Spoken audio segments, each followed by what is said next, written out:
So tonight we welcome Mick Nicholls. Mick got into astronomy after seeing the Luton cloud in the 1970s in Scotland. It was in the early 1980s, after watching Sir Patrick Moore demonstrating how to observe the sun safely on the sky at night, that he got into solar observing and imaging. He joined Nicholls Astronomical Society in 1995 and the British Astronomical Society in 2010. He regularly contributes to the AA solar section as well as the solar section of the Astronomical Society of South Africa. He's first and foremost an visual observer, and he's made nearly 9,000 visual observations, each with drawings in logbooks. Over 2,300 of these are solar observations and drawings, including and also include over 2,000 variable star observations. The rest of his observations are solar system observations and deep sky observations. He's had over 125 images, solar images published in various astronomy magazines and journals, 10 BAA pictures of the week, assisted no AA in 2012 with a flare detection, and in 2016 had a solar image published in the Vatican Observatory calendar. So to list some of his achievements today, he's had 3 AA pod 2 images, non-celestant cloud image on the cover of the AA journal, 19 solar activity pictures of the day, solar image used by me on an advert for their PhD. Matt Penn, solar scientist at the MSAS Solar Telescope, after you, one of his images. Professor Philippa Browning, solar scientist, after you, one of his solar images for one of her future talks. 4 solar images used by First Light opposites. Regularly gets images shown by the BAA webinars and BAA meetings. And last, but by means not least, has won Nicholls Astronomical Society's imaging competition 3 times in 2020, 2015 and 2018. So it is my pleasure to welcome Mick Nicholls, and I would like to invite everyone to provide him with a warm welcome.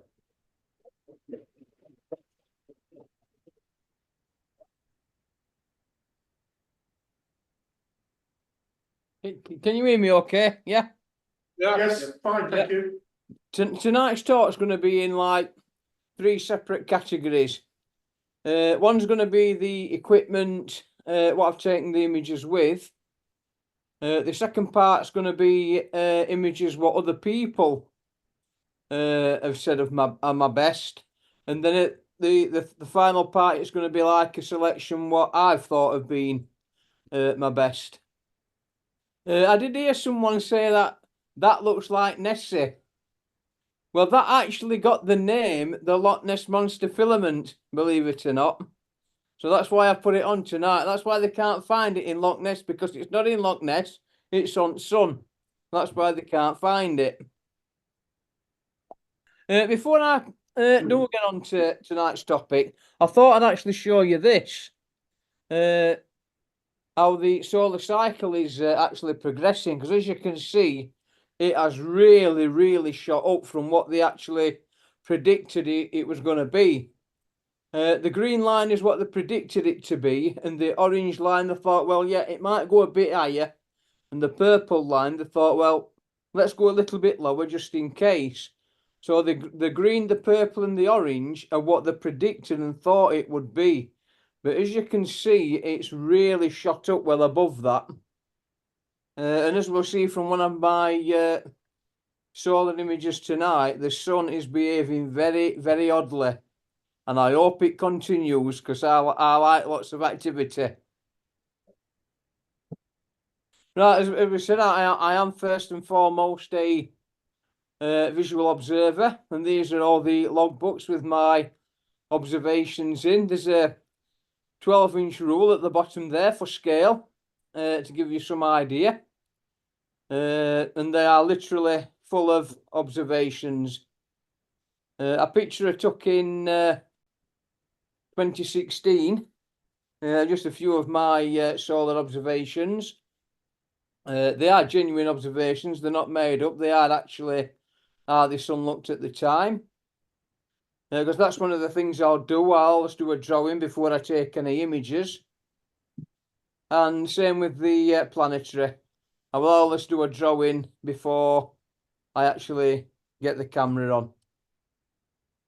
So tonight, the equipment I've used, I'll just show you some of the scopes. I don't know who that ugly chap is in bottom. I don't recognise him. But the 8-inch reflector at the top on the the EQ5 mount, that is the very first telescope what I got my very first BAA picture of the week with. I've still got that blue refractor that's on the top of it, because that was my very first really good decent telescope what I got, and I learnt the skies and saw a lot of objects with that telescope. So even though I no longer use it, it's got sentimental value, so I still keep it. All of that was way too much weight for what's on that mount, for that mount. And that mount did end up going kaput. But I no longer have that 8-inch. The other telescope at the top is the Mach 180. That was a lovely, fantastic scope, really good. But unfortunately, it was very, very heavy. And I ended up getting a bit of an arm injury. Plus the fact it took about 3 hours to cool down. And it's actually heavier than my 8-inch Schmidt Cassegrain what I have now. So I actually got rid of that, and the 8-inch is easier to set up. The 60mm at the bottom, I no longer have that. That went kaput as well. The tuner on it went. The other telescope is the Mach 127. Once again, that was another beautiful little scope. But I believe I sold that to buy my ZWO camera for my solar imaging. All the Macs are absolutely wonderful scopes. They don't need hardly any collimation at all. They produce really crisp images, but the downside of them is they can be heavy and they do take a long, long time to cool down. Oh, it's done it again.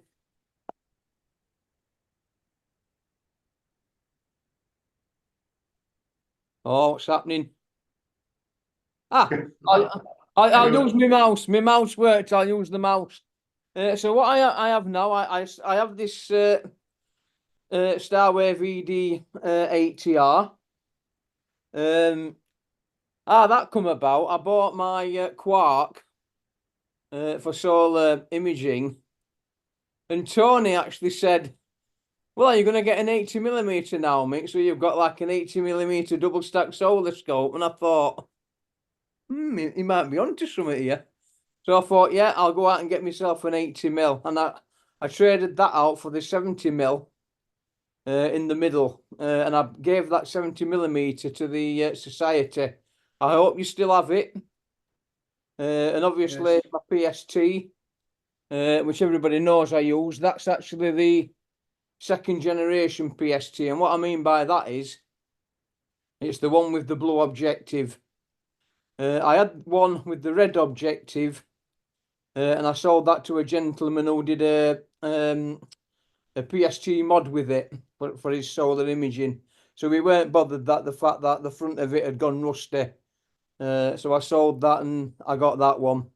The red, don't get me wrong, the red one with the the one with the red objective was still a cracking little scope, and I really enjoyed using mine, and I got some tremendous views from it.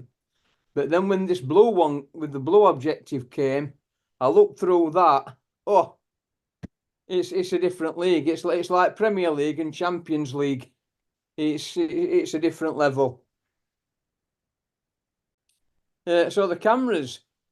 Well, I first started off with a Starlight Express MX716, which is that camera in the box. Back in them days, around about 2001, there wasn't much of an option for astronomical cameras.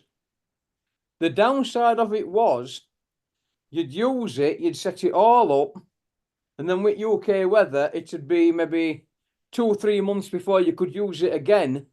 But in that time, a file used to disappear. Block IO or something file used to disappear. So you set everything up, and then a message would come up, please reinstall driver software. Oh, and it used to be a real nightmare. Also, as well as you can see, there's lots of cables.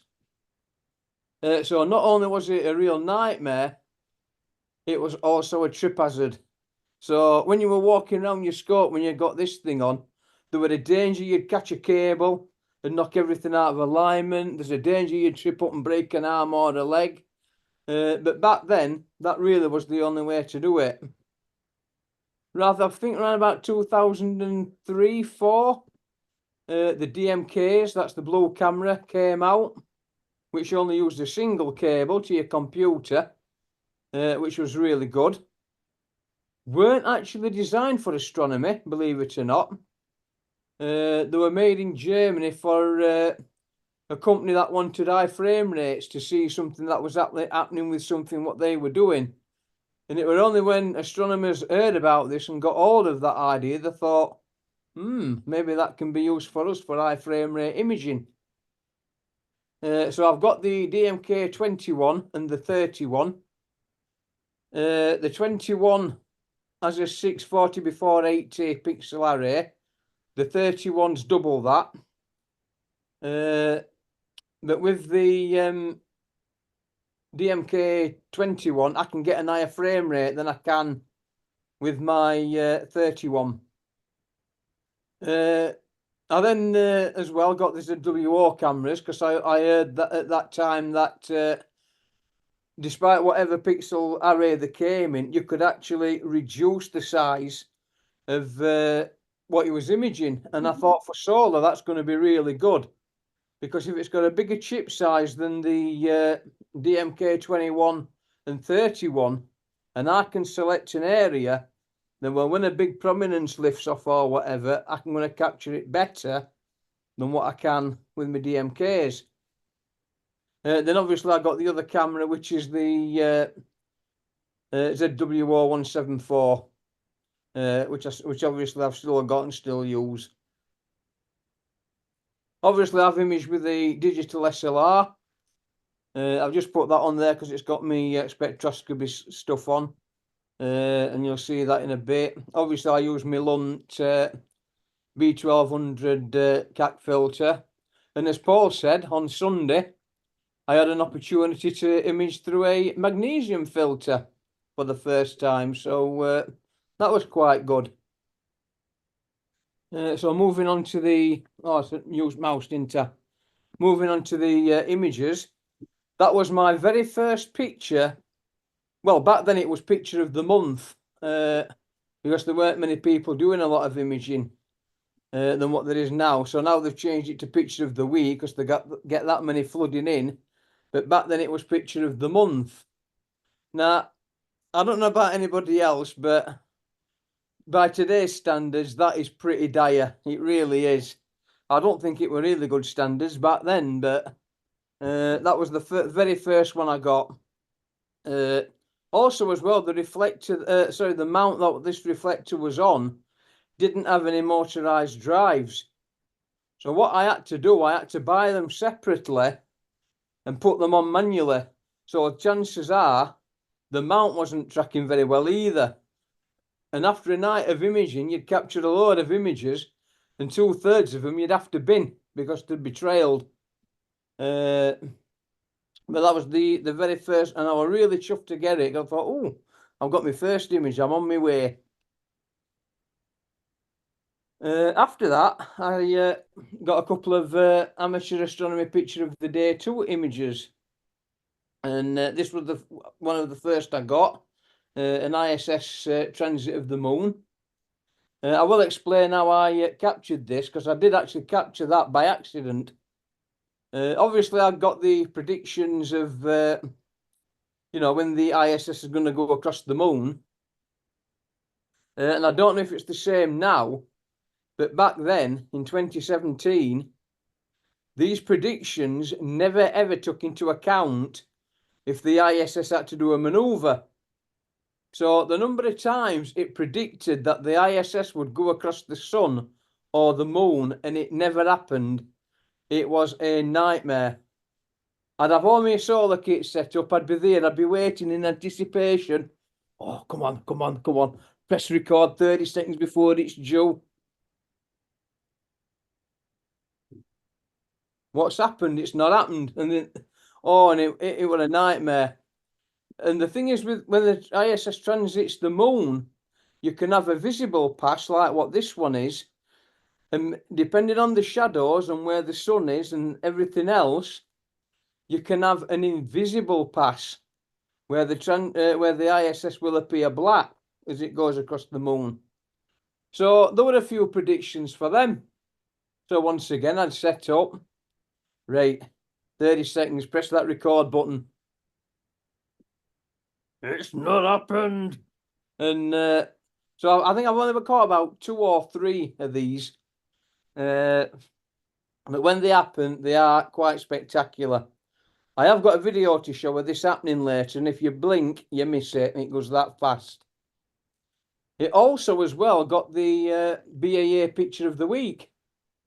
So I was quite pleased with that as well.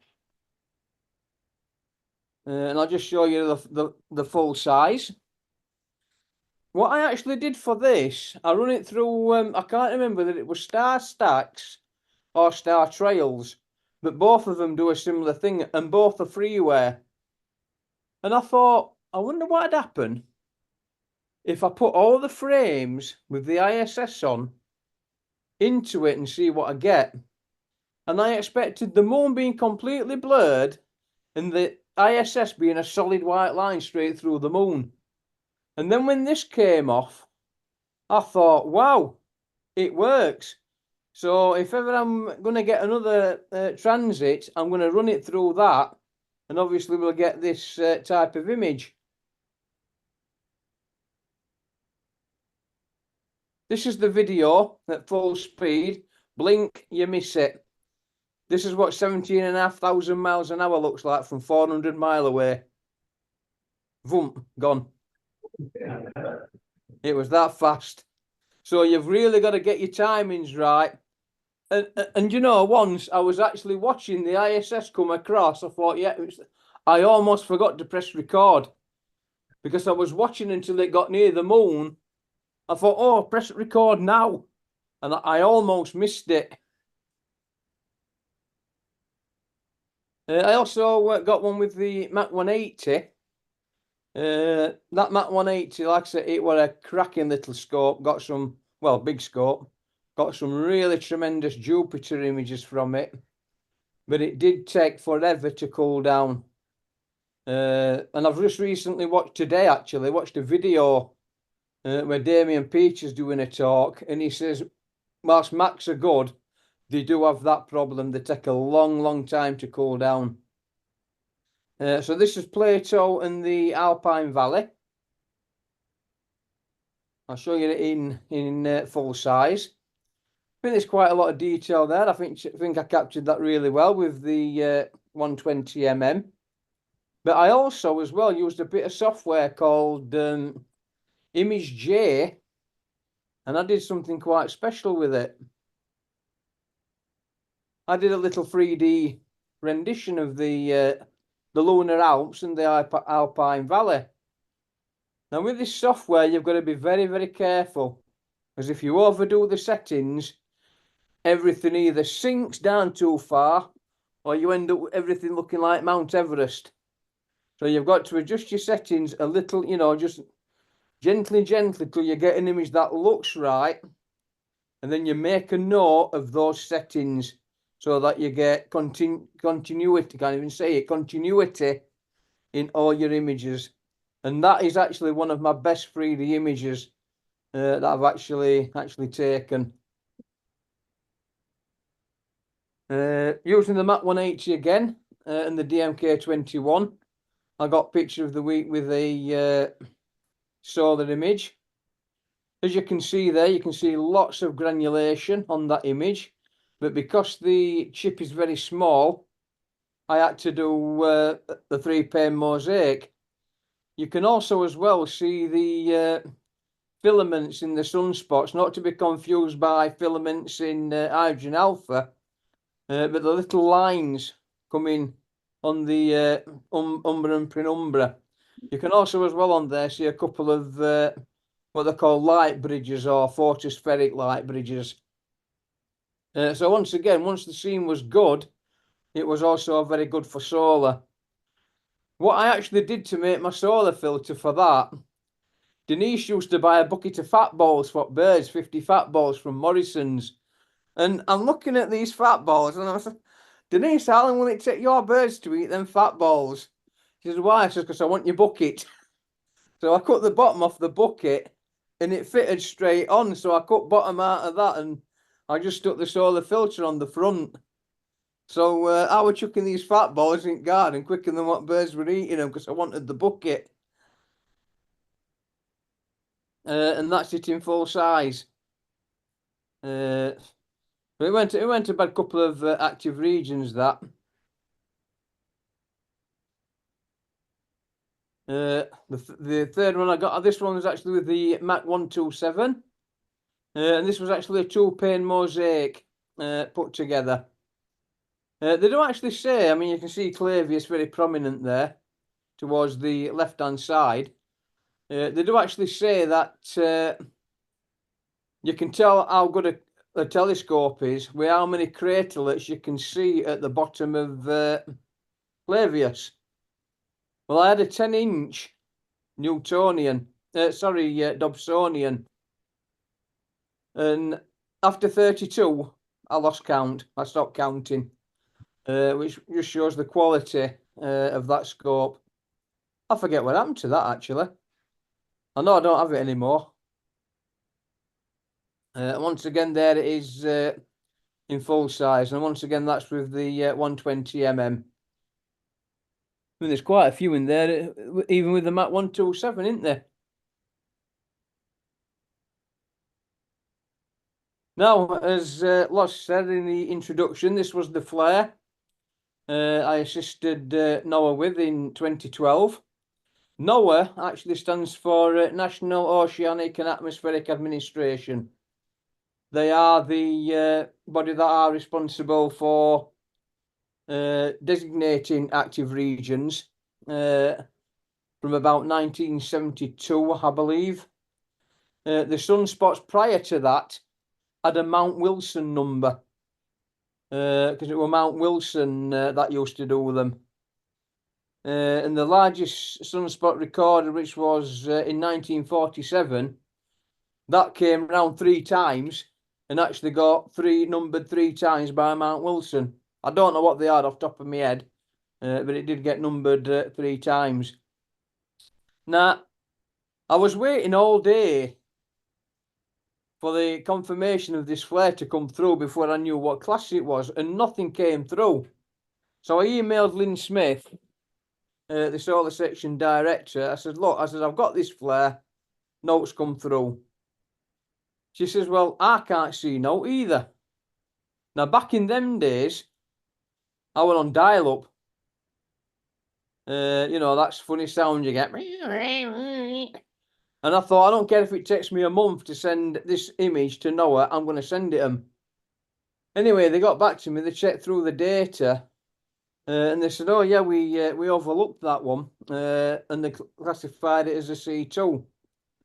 Now, in all fairness to NOAA, they're actually looking for the big stuff, so like the M class, the X class, because obviously there's a lot of satellites up there, there's a lot of things going off what they need to watch out for, even on Earth, you know, electric grid and all the rest of it.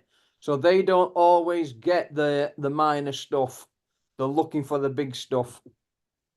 Us as amateurs, we classify a C-class flare as worth imaging.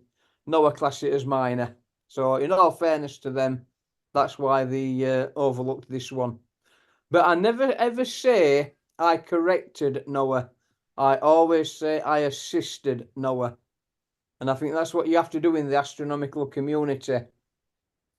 Because when I needed help back from NOAA about a sunspot I was inquiring about, I got a very, very detailed response from them. And I thought there was nothing private in email, and I thought other solar observers are going to want to know this. So I posted it online, the response. And somebody got back in touch with me and said, God, who do you know at NOAA? That's a great response, that. Well, I don't know anybody, I says, but they probably remember me from when I assisted them with a flare. So it works both ways. Do my mouse. That's the image in full size. Incidentally as well, this image, I don't know if it was a representative of the Vatican Observatory in Tucson, Arizona, not obviously the Vatican Observatory at Vatican City itself. They actually noticed it as well. And I was very fortunate that they asked me if they could put it in their 2016 calendar. So I said, yeah, go for it, no problem. And then I forgot about it. And then one morning, there was a great big thump on my floor. I thought, what's that? I've not ordered anything. So he opens it up, says calendars. I've not ordered no calendars. Anyway, they sent me 3 or 4 calendars free as well for 2016. I think I gave them out to 1 or 2 members, so that were quite good as well. This was the in the middle, the centre image. That's my image that ended up on the VA journal in 2018. The only image I've ever had that's ended up on the journal cover, even though I keep, sending them lots and lots of stuff. So I was quite pleased to get that. That was taken with a Canon 1100D digital SLR camera. And there it is. And as you can see, you've got lots of little intricate details in that. And if you do a timed exposure of noctilucent cloud and then stitch them together as a video, over time you can see it all moving and all intertwining. And sometimes it can be so mesmerizing to see. They are really, really interesting clouds to watch, unlike the ones I've got now, which are blocking my view at sky. John, can I come to your house? Oh, my mouse. You can, Mick. My mouse is not working now either. Ah, there we go. This is the image what Mead used on one of their adverts for selling the double stack PST. I'll say more on that image later. I didn't actually know that, to be honest with you.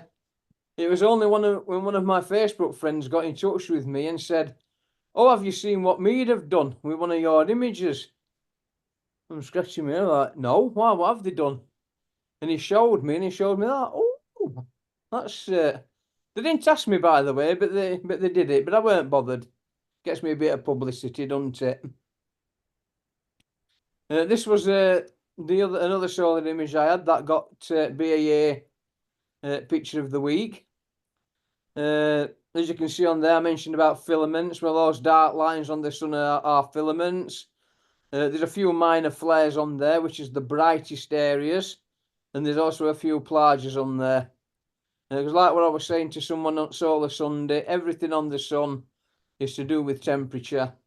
So the darker filaments are an indication that they're not by everyday standards, that they're not very hot. And obviously the plage areas and the flare areas are an indication that they are quite hot.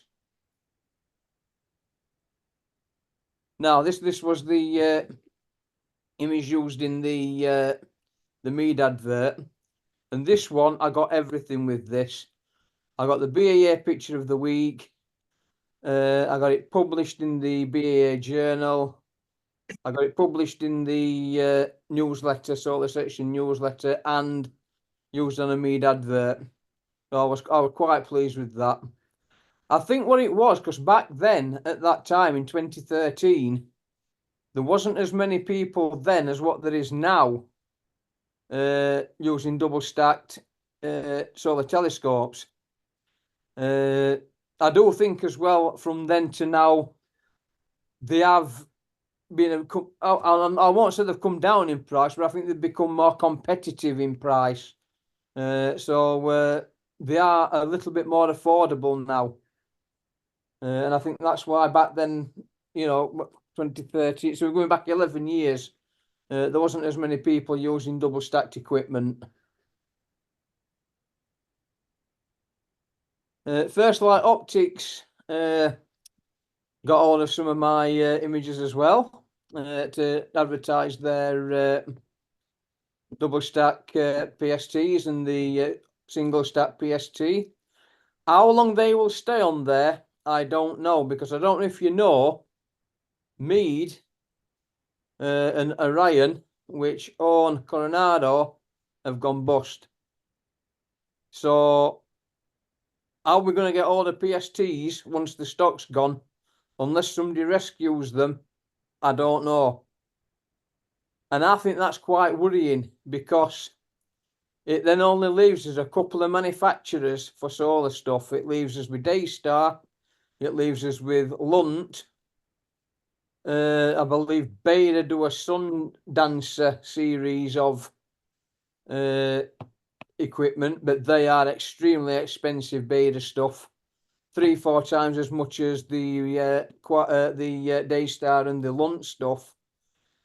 And I just think that without any competition, they can push their prices up as much as what they want, and they know people will still buy them if they want them. So I'm a little bit worried about this, if I'm honest. I don't think it bodes well for solar astronomers. Not in the wallet, certainly not in the wallet anyway. As we mentioned, the Solar Activity, it's an American organisation. I did a prominence animation of that prominence on the, on my left. As you can see, the one on the right was the CME blast. And that's actually how it looked with the eye. It was going off that fast. It was blurred. I actually thought there was something wrong with my PST. I thought, why can't I focus? So I moved it to the limb of the sun, the opposite limb, and that came into sharp focus. And then when I moved it back, oh, that was blurred. I thought, my God, and that's how fast it was moving. And I've made a little animation of it. Now, like the UK weather, the animation only lasted for about 20 minutes. Because I just got a cloud break and that was it. That's all I could get. I think this one is the prominent. Oh no, this first one is the CME blast. So it's just 13 minutes long. And that's how it was. And you can see that the limb's in focus, but that's blurred. And that's how it was. It was moving that fast.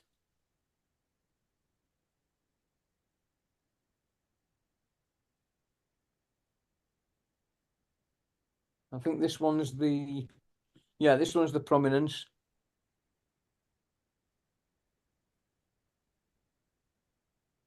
Basically, all I did for this, I took AVIs every couple of minutes, processed all the AVIs the same way, ran the individual images what that AVI produced for a program called ImGalt, which is image alignment tool.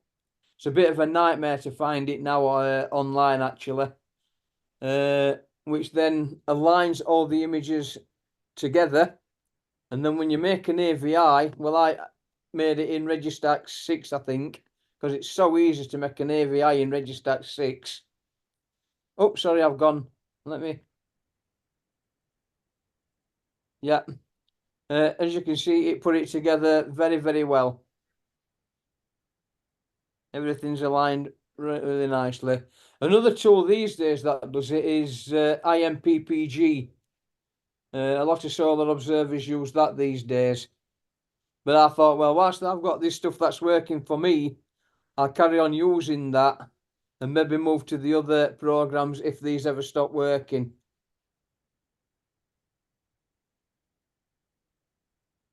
Now this next animation, I took it with the, I'd not mentioned it's Celestron C6.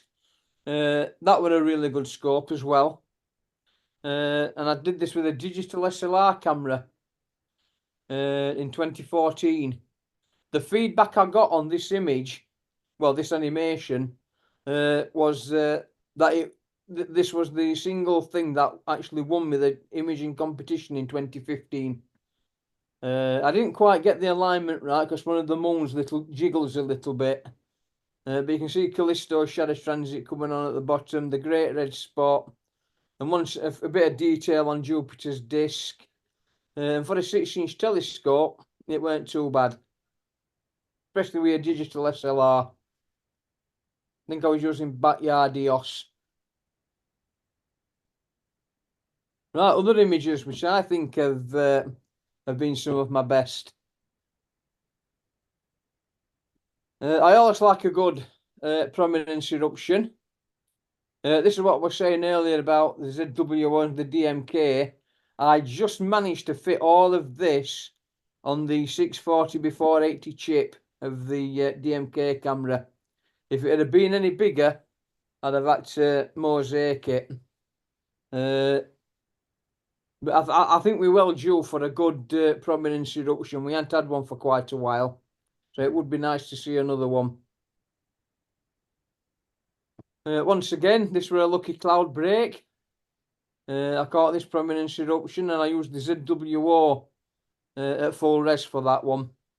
If I'd have used the DMK, I'd have had to have got that on 2 or 3 images.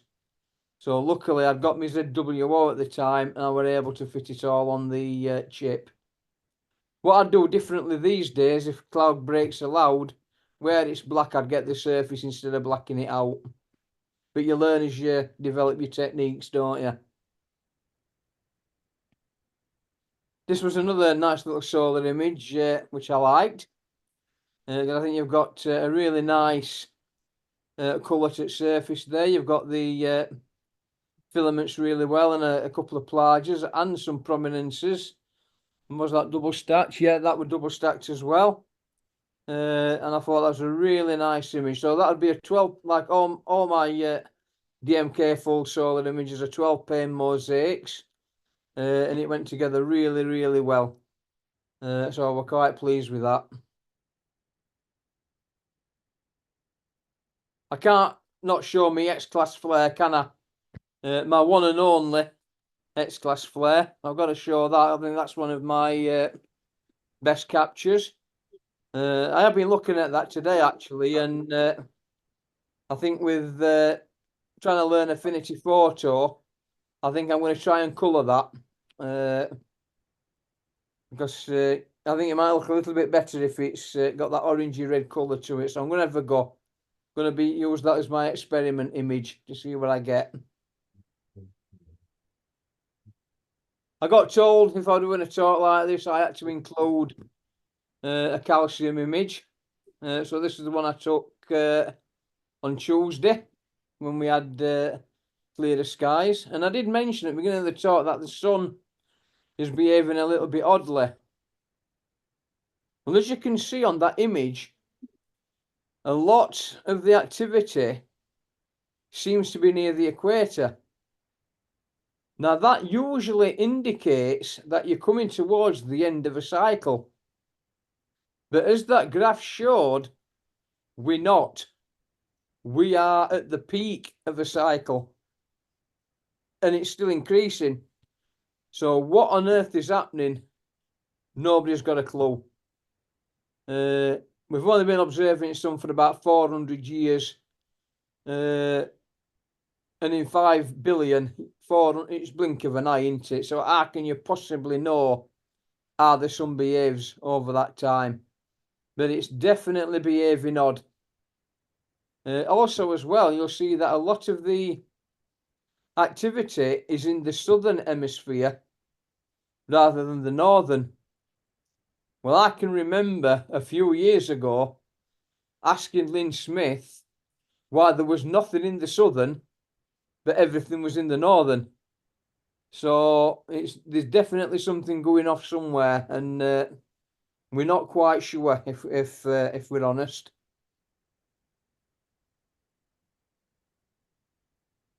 Yeah, I had a look through Les's magnesium quark.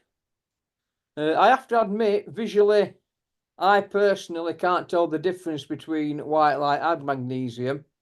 That could be my soon-to-be 54-year-old eyes. But as Les will tell you, as soon as I put that 174 camera on and looked at my screen, I just went, God, because I do a lot of imaging and I could tell a difference straight away. It's converted me. So I had to eat a bit of humble pie on Sunday. And I can definitely tell there's a lot more detail there than what there would be in a white light image. So for imaging, it's really, really good. But I personally, with my eyes, can't see a difference from white light. Oh, you'll see as well that big sunspot 3780. Once again, you'll see light bridges going through it.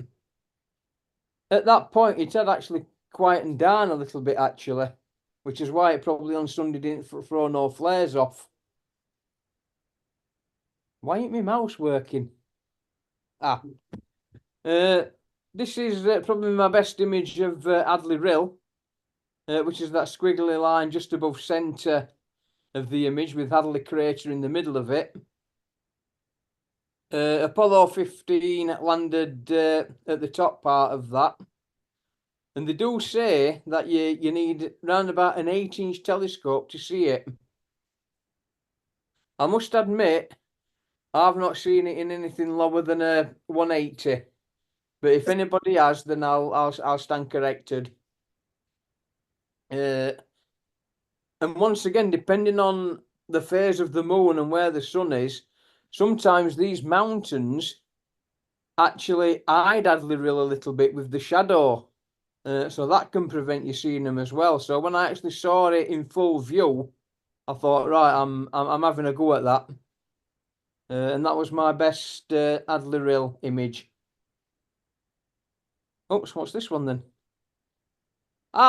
This is Copernicus shadow movement with a Mach 127. For this, I was taking an image every 5 minutes. No good taking one every 2 because shadows move a lot slower on the moon. I've indicated where the shadows move, and if you look closely, especially on Copernicus, you can see the shadow receding in the centre and on the crater rim, and down towards the bottom, you'll see that crater becoming more prominent down at the bottom. And what I call, the name's not caught on. Oops, wrong, go back. But I personally think that the mountain formations at the top, to me, under right illumination, I think it looks like a witch's face. So can you see what I mean, look? So I call that the witch's face formation, and it's never caught on. So when I'm no longer here and I'm up there, if anyone does start calling it the witch's face formation, you heard it here first. Because to me, that looks very much like a witch's face. This is my best smartphone image of a comet. And what made it that so was the fact that noctilucent cloud was there as well, which don't happen very often. So this was 2:30 in the morning, British summertime. And I just got up, looked out at window, could see it comet, could see it noctilucent cloud. I got a smartphone at side of me, click. And I was really, really happy I'd caught it. And then I went back to bed. It was only in the morning when I got up and I thought, you nutter, why didn't you fire off a load of images and stack them to make it better? But at 2:30 in the morning, you're probably not thinking straight, are you? It did get better. So I got to a stage where I could just use my digital SLR to image it. And I remember where this was as I come out of my front door. If anyone's been to my house, it was just there, straight outside my front door. So I was able to set up, get my digital SLR on it. I think the smaller image with the tree on is a 50mm, and I think the main image is a 75 to 100mm. And that's my best comet image with a digital SLR. They do say, and it's easy to see why from my perspective, that comets used to bring, they bring doom and gloom. And back then in 2020, July 2020, obviously it's the height of COVID. And the reason I remember that image is because that was the night Denise had to go into hospital because she was feeling unwell. And sadly, 8 days later, she didn't come out of hospital. She ended up passing away. So for me, it was a comet of doom. And whenever I look at this image, I don't think, oh, my best image I've ever taken of a comet with a digital SLR. I just remember that night. So for me, it was a comet of doom and gloom. Mars, as we know, Mars don't always have a favourable opposition. So to get this with a 120mm refractor and a DMK21, I was quite pleased. So up towards the top there, you'll see a pole cap. Down towards the lower portion, you can see Syrtis Major. And that really white, intense brightening towards the bottom, that's not a pole cap. That's actually clouds in the Hellas Basin on Mars. So with a 120mm refractor, I was really pleased to catch that. I did a few years later go for it with the 127 Mac. And I don't think 2020 was a really good opposition of Mars back then. So once again, to capture surface detail and a pole cap, and towards the bottom a little bit of cloud, I thought that was quite impressive.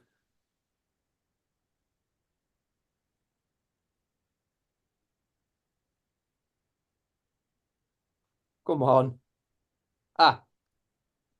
Yeah. This is, I think, one of my best Jupiter images I've ever captured with a digital SLR. And I used my Mac 180 with it. So I'd be using backyard EOS in video mode. Then obviously I'd stack the AVIs. But I think for a digital SLR, which isn't modified, by the way, because I used it for everyday photography as well, I think the amount of detail you've got there for the digital SLR is quite impressive. I mean, the Great Red Spot really stands out really well.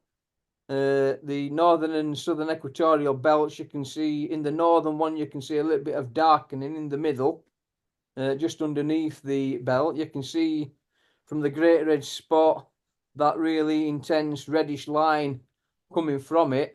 So I'm quite pleased with that, and I thought that was a really good image of Jupiter. Now, the reason I put this one in is because Saturn's going through a similar transition now of a ring plane crossing. Now, in 2010, when I'd got the Dobsonian, all I took this with was just an ordinary off-the-shelf handheld digital SLR, what you take your holiday snaps on. And all I did, I put it into video mode, and I just shot straight down the eyepiece to get this image. And straight away, you can see that Saturn doesn't look round. And that is correct, because like Jupiter, it is slightly flattened. But you can also see the shadow of the rings on the planet. So I just thought for an off-the-shelf Nikon digital camera, I thought that was quite good. So obviously what I'd had to do, I'd take the AVR, well, I think it was MOV it captured in. I'd then have to convert that to AVI to put it through Registax 3 or 4, I think it was at that time. But it's certainly one of the Registax, and I was quite pleased to get that. You know you've been doing astronomy for a long time when you've seen 3 of them.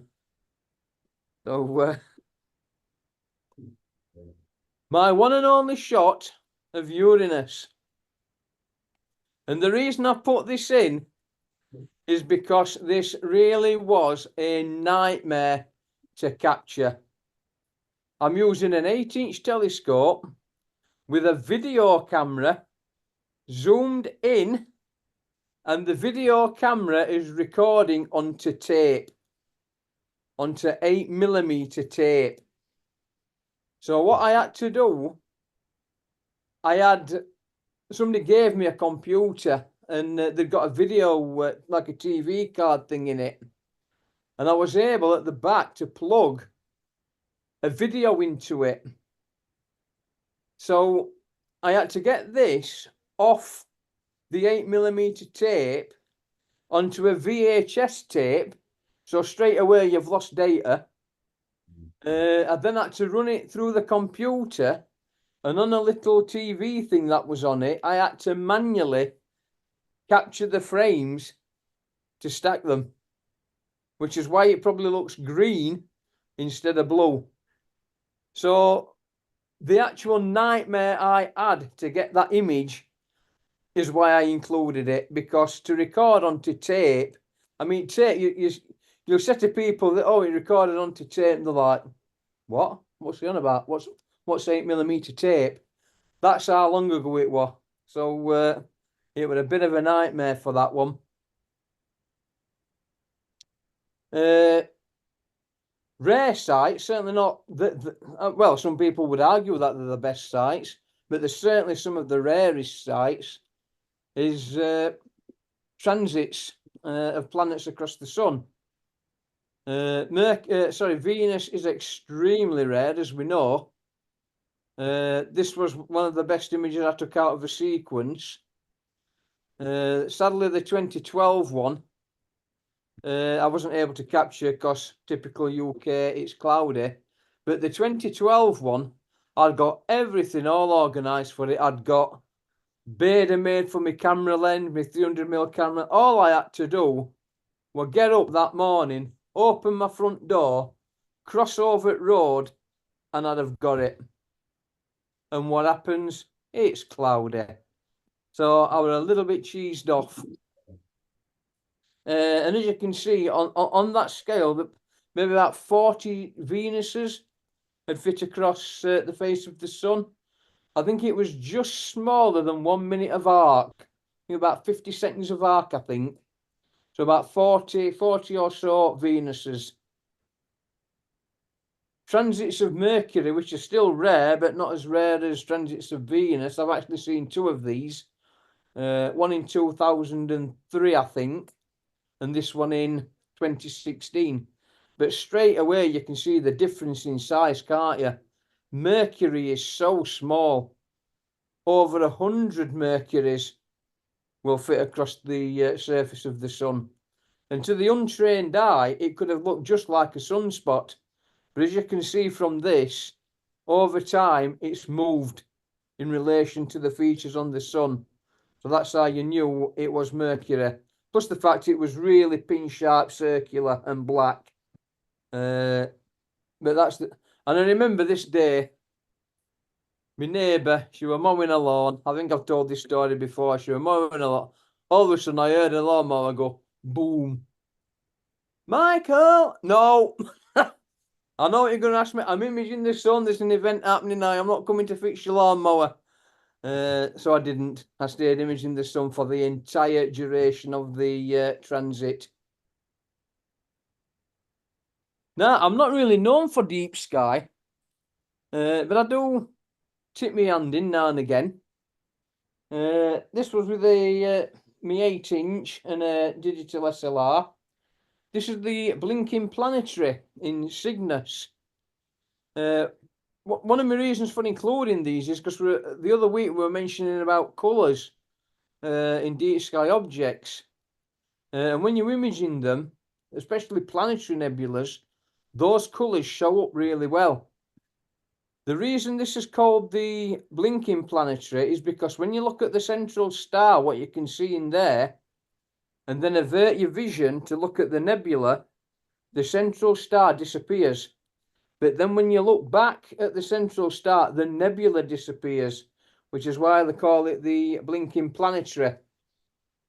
And it's easy enough to find. One of the wings, the top wing of Cygnus going up, I think it's the second star off that. It's just a little bit across from the second star. So it's really easy to find. Near a double star, 16 Cygni, I think.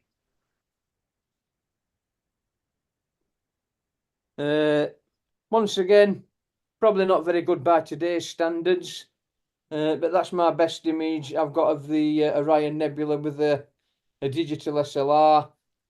Looking at it straight away, I know that there's too much blue in there because some of the stars appear pinkish, purplish, so that needs altering for next time.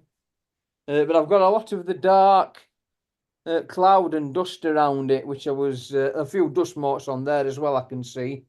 But I was really pleased to get the dark nebulosity around it as well.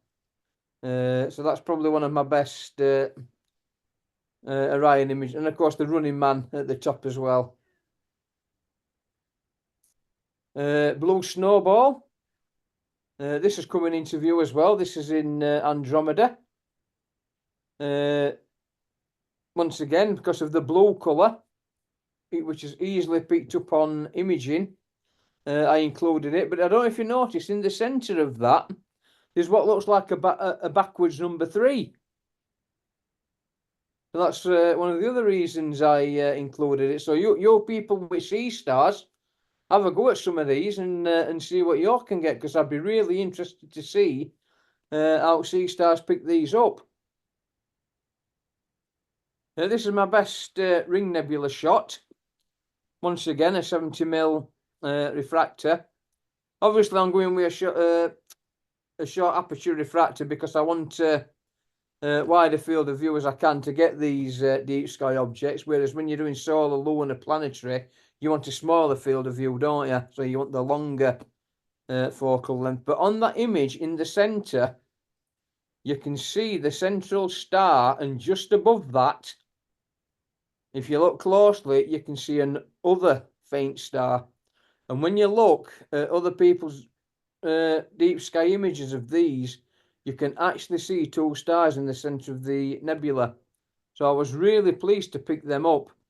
And especially, I like the colours as well.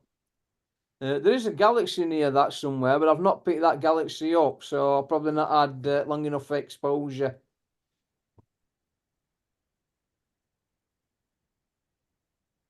The cat's eye up in Draco. I must admit, I can't see no colour when I look at this one. To me, this just looks greenish with the naked eye. Sorry, not naked eye, when you look through a telescope eyepiece. But when you use a colour camera, the Mach 127 was picking up the purples and the pinks really, really easy. Once again, the central star of that is magnitude 11.4, which is that bright star in the middle.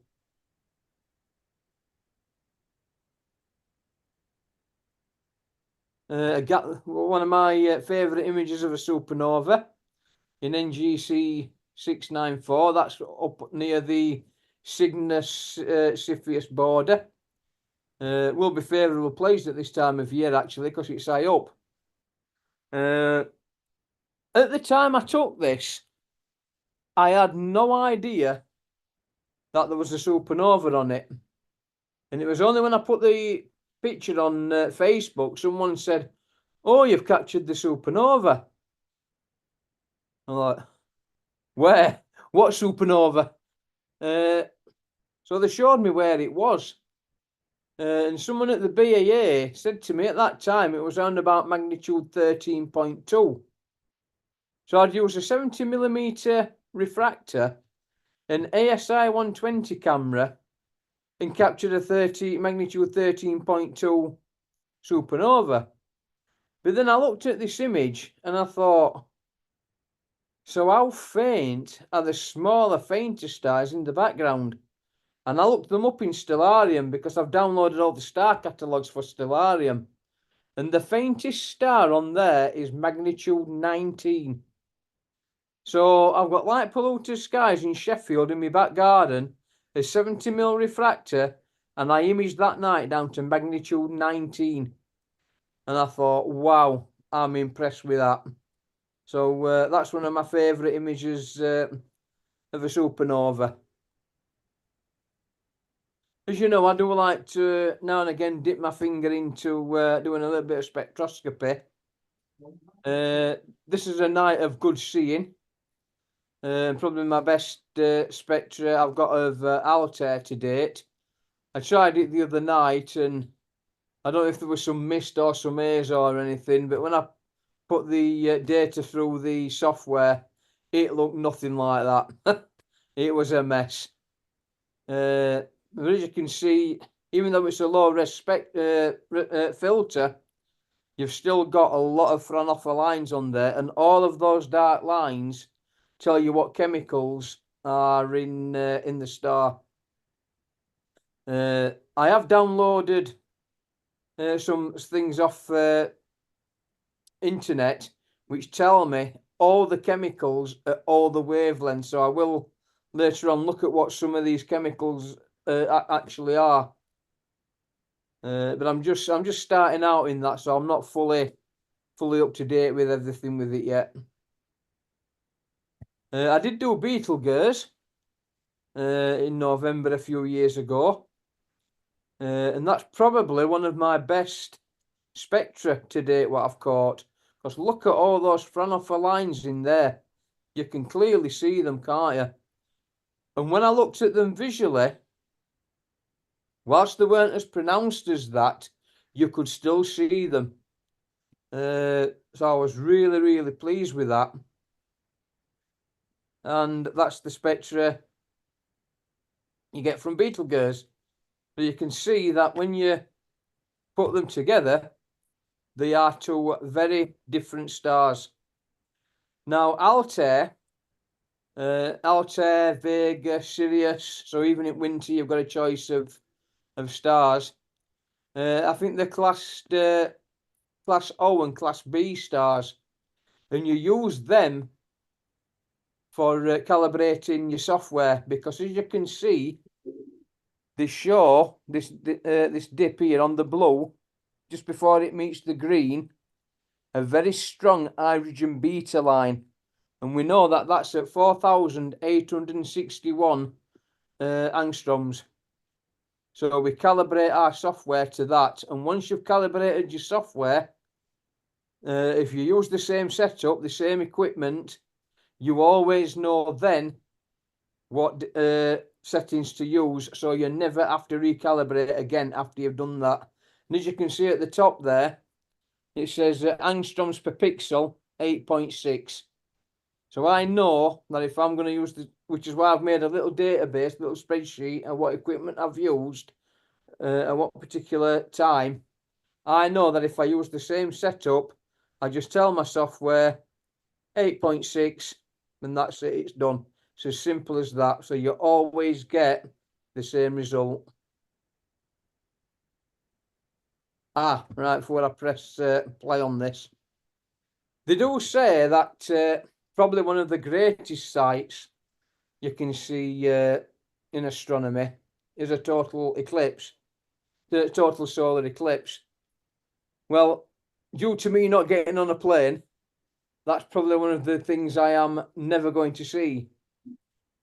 Second to that, it would be a fantastic auroral display.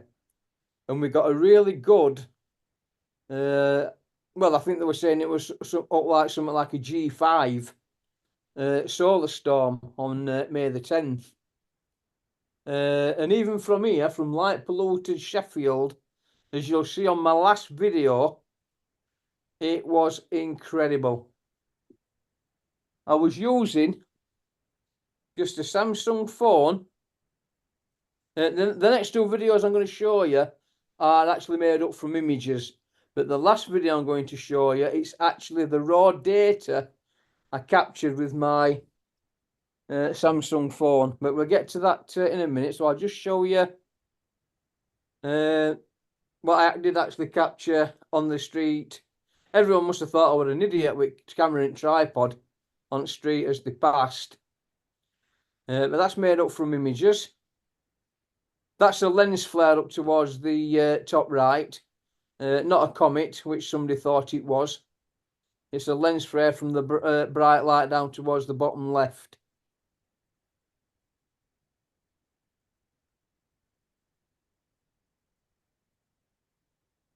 So this next one, just 1 minute, 1 minute of data overhead this. So even in a minute, you can see how quickly it's moving. That was just 1 minute. It was tremendous. Now, the last video I'm going to show you, if anyone has been to my house, I was looking towards the front of my house. I started off on the left. I went to the zenith, then I went back to the left again to show a little bit of green. Then I go overhead, pan to the right, and then when I go behind me, even though there's a massive street light, just look at the green curtains in the aurora. And this was the raw data straight off the phone. That's how bright it was from Sheffield. I had to put music to this to delete all of my expletives that were coming out of my mouth.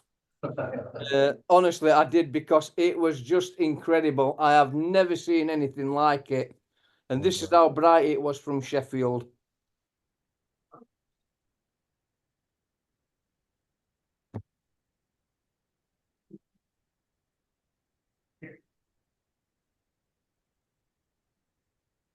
It's going to be grainy, obviously, because it's just raw data.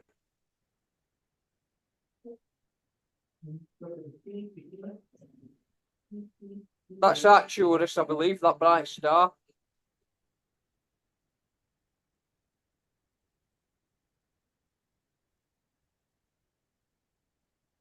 See the green just here, look.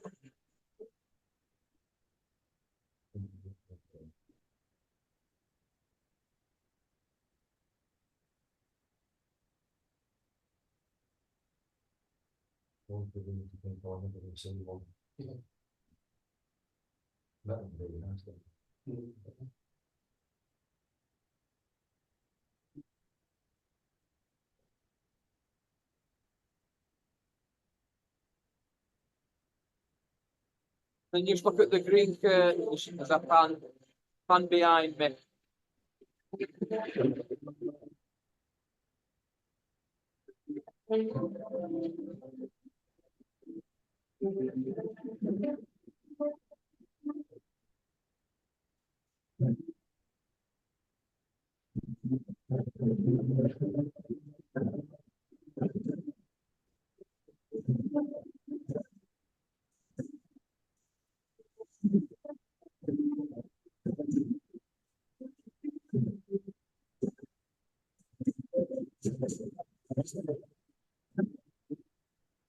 And that is how bright it was from Sheffield. It was the best aurora I have ever seen. And just straight off the phone, you've got to agree that were quite bright, weren't it? And I think that is my, that's my final slide. Thank you very much, Michael. That was a very interesting talk. Your aurora stuff is absolutely brilliant. Congratulations. Could I ask you to stop sharing your I'm pressing button, Paul, but it's not. Do you want me to do it from here? Has it done it? It's done Amazing. But when we're not showing me aurora stuff before, I thought I'd do it tonight, because with it being a best of, well, I thought, well, that's the best aurora display I've ever seen in my life. So I thought I'll include it. Well, I don't think you should give up hope on the eclipse, Michael. There are 2 coming up in Spain in the next few years, and it's just a ferry ride. Have you seen A-Team, Paul? You ever watched A-Team from 80s? With B.A. Baracus has to be knocked out to go on plane. That's what you'd have to. This is what I'm saying here, Just here. This is what I'm saying, Michael. You don't have to go on the plane. We've got a very big needle. Okay, let's move on to some questions and answers. And so, as usual, if you're online, a digital hand, please. If we've got any in the room, just wave at me. John Leach, online. Hi, Mick. That was excellent, mate. Always a pleasure to watch your talks. The amount of information you give is astounding. Loved it, absolutely loved it. I've only got one question. You know, you said there's an M-class flare going off. Are you using an app that tells you that one's going off? I've got apps on my phone. I use Solar Monitor on my phone. I've also got one called Solar Observatory.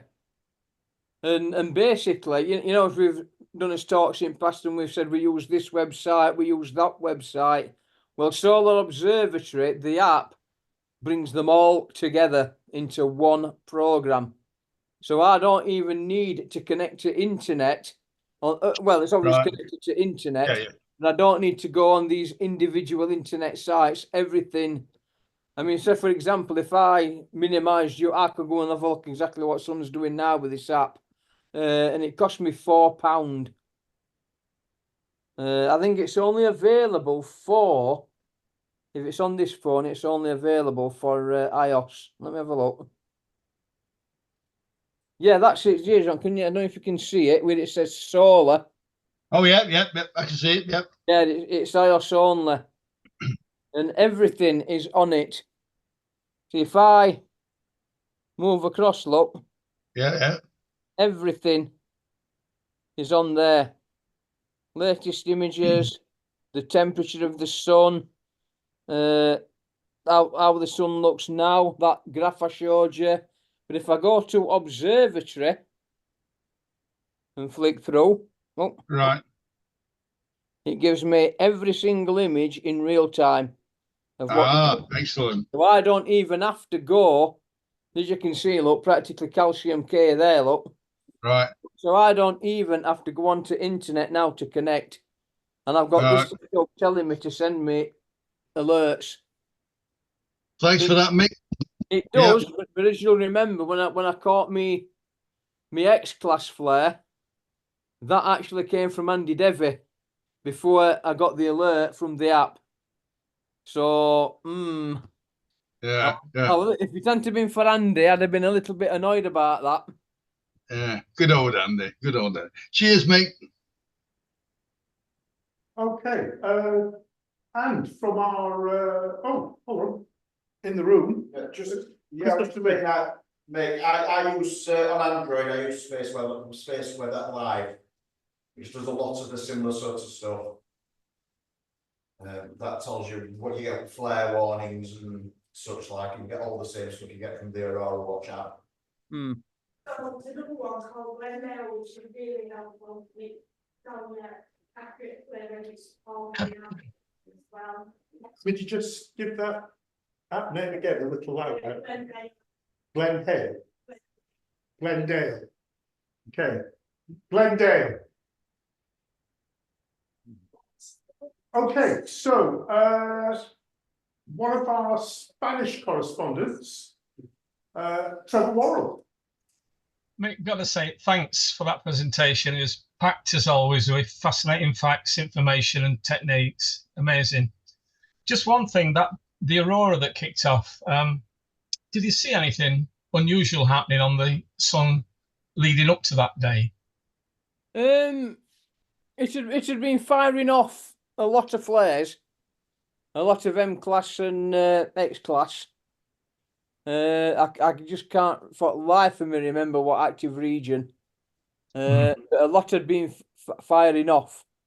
And I think what it was, I think I did mention a couple of sunspots merged together, which created. Oh no, because that was that X-class flare I caught, weren't it?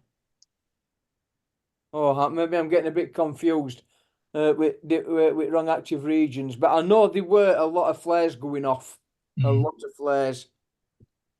Yeah, there's another. Which obviously made it be a G5 class maximum storm. Yeah, and you know, you're talking about the northern and southern hemisphere of the sun becoming a bit dormant. I just wondered, it's almost as if there's an 11-year cycle, but there's other cycles over much longer periods. And like you say, it's too early, I guess, to pick up a rhythm for that. Yes. So it's still in balls in the air, then, so to speak. There is certainly cycles hidden within the cycles. From my own observations of the sun over since early 1980s, I like to analyze my own observations. And I've noticed from my own observations that hydrogen alpha peaks after white light on its cycle. Most of the solar flares happen 2 years after maximum. And as we know, you'll get your cycle, won't you? One might be 1 year, say over the course of 11 years, you might have one cycle, I don't know. So, for example, that shows 6 sunspots a day, say on average. Then the next year, it'll show 8, say, for example. And you always seem to be getting a pattern that follows. You'll get a lot, then a little, then a lot, then a little over this cycle. But you never know what it's going to do. And if Paul will let me, I might not be able to find it. But if I can I just share my screen again, Paul? You certainly can. Still got permissions. Share desktop. Okay, I can't. If I move your out of way, move your out of way again. Don't worry, there's no private on here. Astro miscellaneous. Show the latest one, 2023. Yeah, as I was saying, say for example, if we take it from 1998, can you see that graph, by the way? We can. Yeah. You've got one, that's low, then high, then you've got high, low, high, low, high, low, high, low, low, high, low, high, high, low, high, low. So it does follow a cycle, but you never know what one it's going to do until after it's done it. And then also as well, I did mention, as you can see from that trend line, that over the course of these solar cycles, it has declined. But then we know there's a Gliesberg cycle where every 9 to 12 cycles, it starts weak, peaks, and then goes weak again, and then repeats. So who knows what there could be a million cycles to the sun, and we just don't know. It really is. I'll just stop sharing again. I'm just going to ask Mick, because obviously we're going through a heat wave in parts of the world. You know, Greece, Spain's suffering at the moment, and I think England's had a couple of high 30s. And with all this extra sun activity, and you know, that's one side. The activity on the sun increases the weather climatic conditions we have, but also there's some people saying that it could be, you know, the old ozone hole and what we're doing to the planet and greenhouse and all this. So which side do you fall in then? I personally, I am convinced from my own observations that how active the sun is affects our weather. I am convinced of it.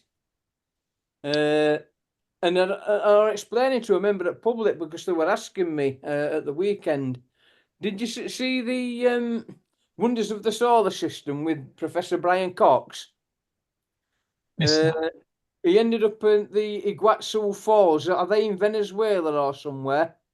He ended up there, and the river flow, when it's in flood and when it's lower, corresponded to the 11-year solar cycle.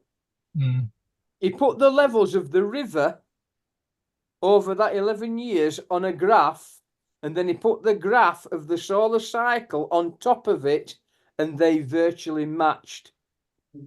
And I thought, what more proof do you need? It's funny you should say that. I think one of the Herschels could predict bumper grain harvest depending on the solar cycle, and that was pretty accurate too.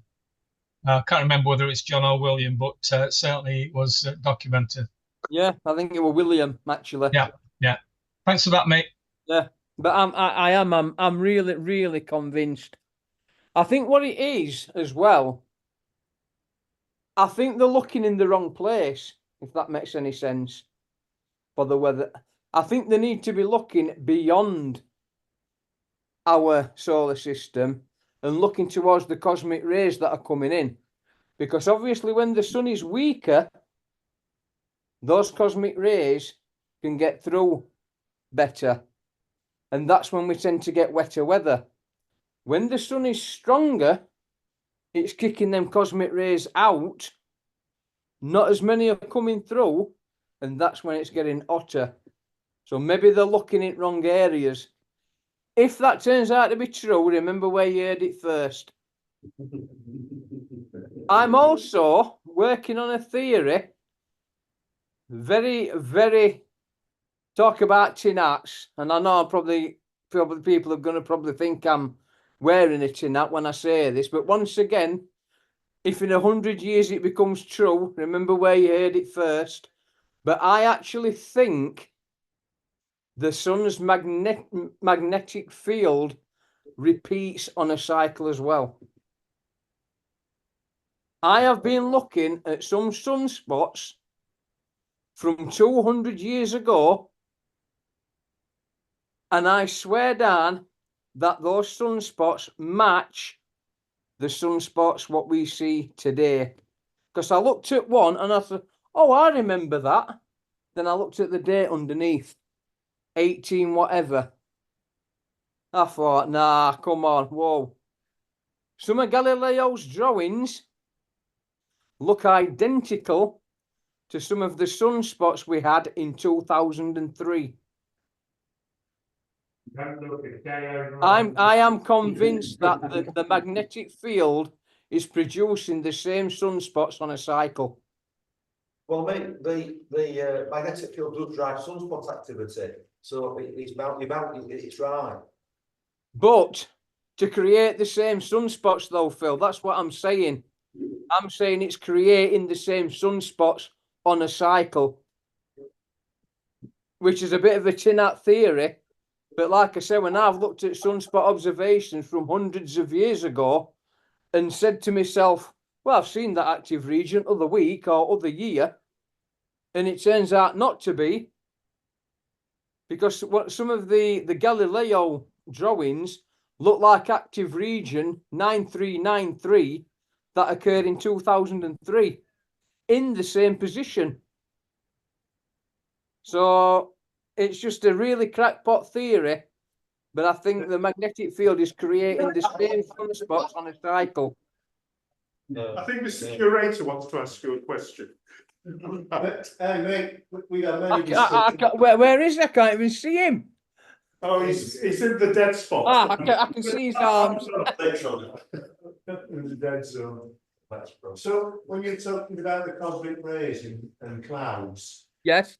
it's a known phenomena that there's cosmic ray seeding of high altitude clouds. All right, yeah. So some years ago, Mick was at it might have been a BAA meeting, and somebody was giving a presentation on that. And exactly as you're suggesting, you know, the variations of the sun's magnetic field, either shielding the Earth from extragalactic cosmic rays, quite an interesting talk. So I don't know if it's entered the mainstream or not, but yeah, it's definitely an area that's been discussed. Mm. Okay, looking around for, Mr. Collinson wants to say something. Michael. I've paid me subs, Mick. Don't worry about it. I've paid. Books are open. I won't be standing here talking to you, I'll be on my bike on the way home. Anyway, when you showed that double stack of PST, am I right in thinking you said you were gonna sell it? Yes, the one with the red objective. I've already sold a few years ago, Mick. Somebody bought it for a PST mod. No, I've got the wrong end of the stick, I thought we were about selling the one you've got. No, oof, definitely not. That's what I was thinking, you know, why the No, hell- no, no. I won't. Even if I got a bigger solar scope, I'd still keep that because that's running forever. It's like I say, it's definitely a Champions League scope. That one. It's absolutely unbelievable. Well, as we compared at the weekend, the only difference was the shorter focal length, shorter f ratio telescopes just produced a brighter image. That was the only difference. Okay, And in fact, is Andy Curtin Vaughan in the club room tonight? but he's not, and he's, Well, when he looked through my PST, he actually turned around and said to me, "I didn't expect it to be that good." So it's a cracking little scope. If you've got one with blue objective, do not sell it because they're amazing. okay. I don't see any more questions, or any comments, principle anyway. Ladies and gentlemen, will you join me in giving Mick Nicholls a big thanks for Switch Astronomical Society? Thank you. Thank you very much. Yep.